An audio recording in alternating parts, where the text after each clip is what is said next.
one person left us a bad review. And it was a fellow host.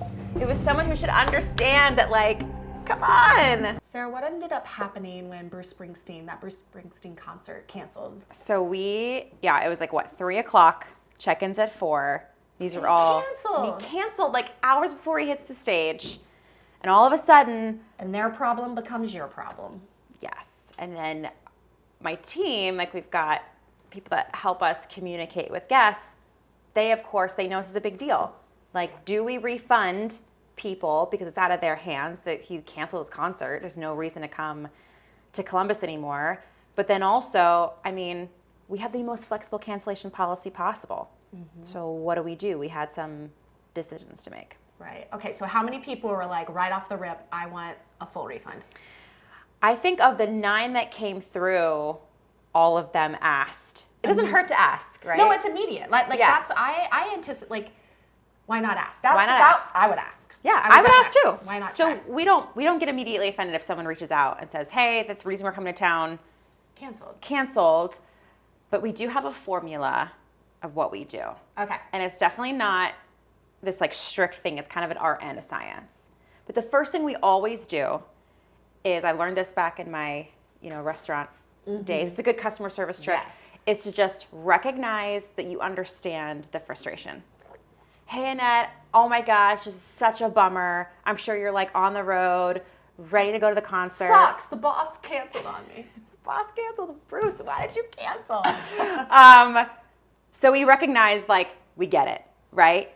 But then we immediately follow that up with, we just want to check, did you happen to purchase the travel insurance that Airbnb offers you before you finalize your booking? And then, if you're like me, you see that checkbox on your reservations, on your flights, and you always go, you know what, I'm going to gamble. I'm going to gamble. Except for your birthday trip, I didn't gamble. Colombia, I checked that box. That's out of country because stuff. I knew, yeah. Yeah.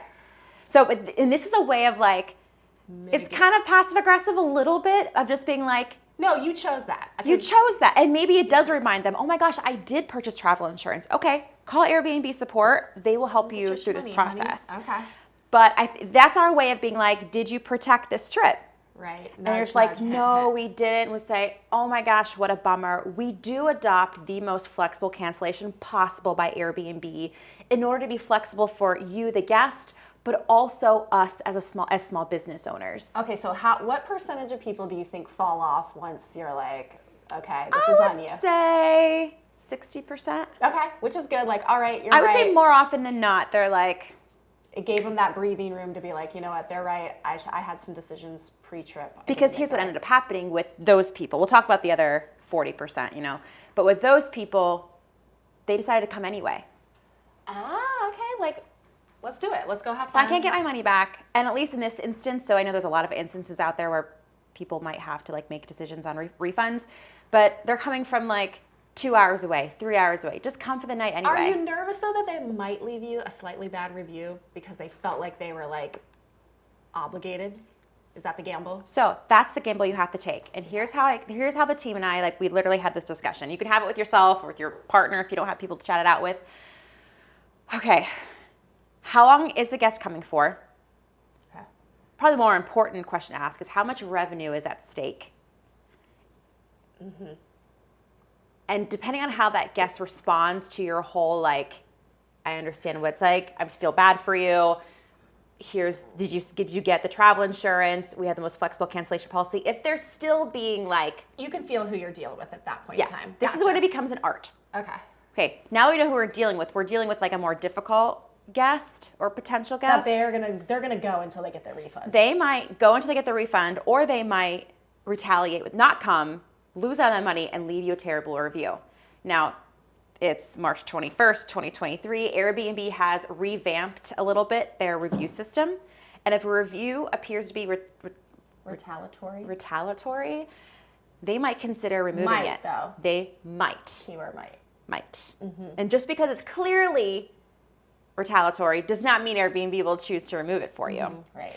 So you have to take that gamble. So if you're going to lose $1,000, like, and for you, if that's a decent amount of revenue for 1 or 2 nights, I might take that gamble. Mm-hmm. Mm-hmm. Now, here's another art and science. Are you a property that has people who come in, like do you get like 8 stays a month, 10 stays a month? How fast are you going to bury that potential bad review? Sure. If people stay for a longer amount of time and it's harder for you to get those reviews back up, again, you want to weigh that cost of loss, right? Like what that means for you. So here's what ended up happening for us. We got 9 requests for refunds. We said no to 8. Okay. Of those 8 that we said no to, 1 person left us a bad review. And it was a fellow host. It was someone who should understand that, like, come on. What'd they say? Oh, I'm mad now. I have to look it up. Okay. I don't know. But they left us a challenging review, which I think we're challenging that because it's like, come on. Right. You know, like, Dang. but then one gentleman, we did give a refund to. It was $158 in revenue that we were going to lose out on. But we've already talked to him. Once Bruce Springsteen, the boss, comes back, okay, he's going to book he you. has pledged to stay with us. Okay. But he was kind of giving us like a vibe of like he's going to Not leave us a bad review. Right. So we as a team decided like, hey, of the 9 that came through, we said no to 8. This guy's still pressing us. It was one night. It wasn't that much money. He wants to come back. Worth it to let it go. Let it go. Yeah, because I always feel like, too, if you challenge them, I know it's a fear that hosts have, like, how are they going to treat my property if I don't give them the refund? But, again, I think that's where you have to, like, pay attention to You do. the messages, what's coming back and forth. Here's another hosting hot tip is when this happens and you get like an event like this where like something of this magnitude refunds happen en masse, get a spreadsheet out and track it for the year because then you can kind of find out really how often Does this happen to you. Right. It's usually like big storms, concerts canceling, right? Like You can start to plan for it. Like, okay, this is that you work quarterly it hiccup into your that we're gonna ADR. have. You Yep. work it into your budget too of like, oh, And it's data over drama. Then you're not so like impact, and you're like, this happens all the time, and you want to quit hosting and because throw it in the doesn't. towel. Yeah, because it doesn't really happen all the time. All right, I'm just gonna invoice Bruce Springsteen for you. Thank you.